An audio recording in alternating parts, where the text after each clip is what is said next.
जय गुरुदेव।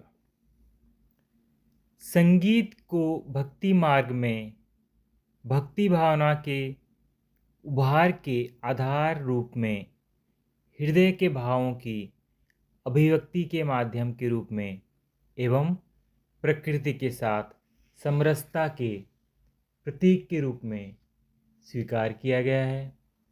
जब कोई भाव प्रधान काव्य संगीत के सुरों में लयबद्ध होकर प्रस्तुत किया जाता है तो भावुक हृदय भगवान के प्रेम में विह्वल हो उठता है।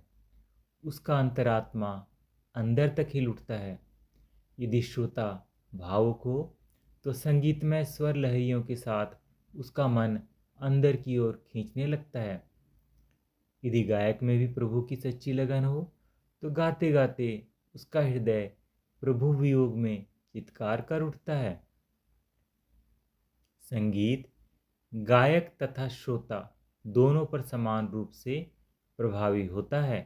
पश्चाताप तथा वियोग के भजनों की प्रस्तुति भक्त के हृदय को निचोड़ कर रख देती है। आँखों से अश्रुपात की झड़ी लग जाती है जिस पर संयम रखना कठिन हो जाता है।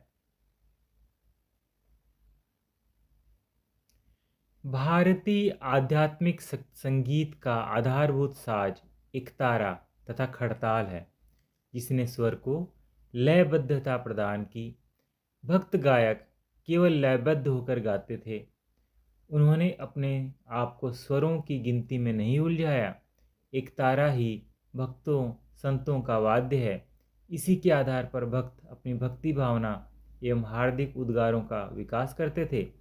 इसी की मधुर लय के साथ भावुक साधक तालबद्ध नाचते थे। काव्य नाद एवं नृत्य के सम्मिश्रण में उनका मन चंचलता त्याग कर भाव विभोर हो उठता था। कालांतर में संगीत का शास्त्रीय स्वरूप उभर कर सामने आया। धीरे धीरे भाव पक्ष उपेक्षित होता गया एवं कला पक्ष प्रधानता ग्रहण करता गया। अब तो हारमोनियम, तबला, गिटार आदि कई वाद्य विकसित हो गए हैं, किंतु संगीत के भाव पक्ष में न्यूनता आ गई है। संगीत साधना के माध्यम के रूप में गिरकर मनोरंजन का विषय हो गया है।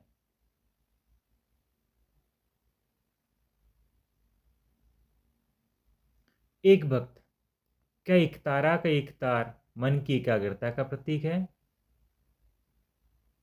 महाराष्ट्री एकाग्रता का प्रतीक भी है तथा क्रियात्मक रूप में मन को एकाग्रता प्रदान भी करता है। यह बात साधक पर आधारित है कि वह एक तारे का कहाँ तक समुचित लाभ उठा पाता है। जिस प्रकार अन्य सभी साधनाओं की अपनी अपनी उपयोगिता है, किंतु सभी साधक उनसे पूरी तरह लाभान्वित कहाँ हो पाते हैं। एक भक्त, कीर्तन में एक ही नाम अथवा पद को बार बार दोहराया जाता है। इसमें संगीत या भाव कुछ विशेष दिखाई नहीं देता। महाराष्ट्री कीर्तन में लय की प्रबलता एवं माधुर्य रस की प्रधानता रहती है। बाकी सभी भाव गौण हो जाते हैं। एक भक्त, क्या आपने भी संगीत गायन में कुछ रुचि ली है? महाराष्ट्री कुछ विशेष नहीं, केवल साधन की प्रारंभिक अवस्था में कुछ भजन गाया करता था। एक बार सितार सीखने का कुछ प्रयत्न भी किया, किंतु किसी कारण बात आगे न बढ़ पाई। बातें करते करते हम गंगा जी के तट पर आ पहुंचे थे तथा पार जाने के लिए नाव में सवार हो चुके थे।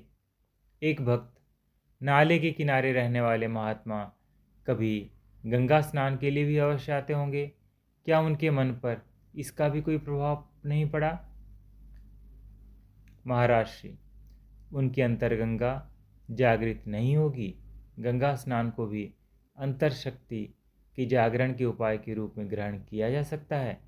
यदि कोई भक्ति भाव पूर्ण दीर्घ काल तक स्नान करता रहे तो उसकी अंतर्गंगा जागृत हो सकती है।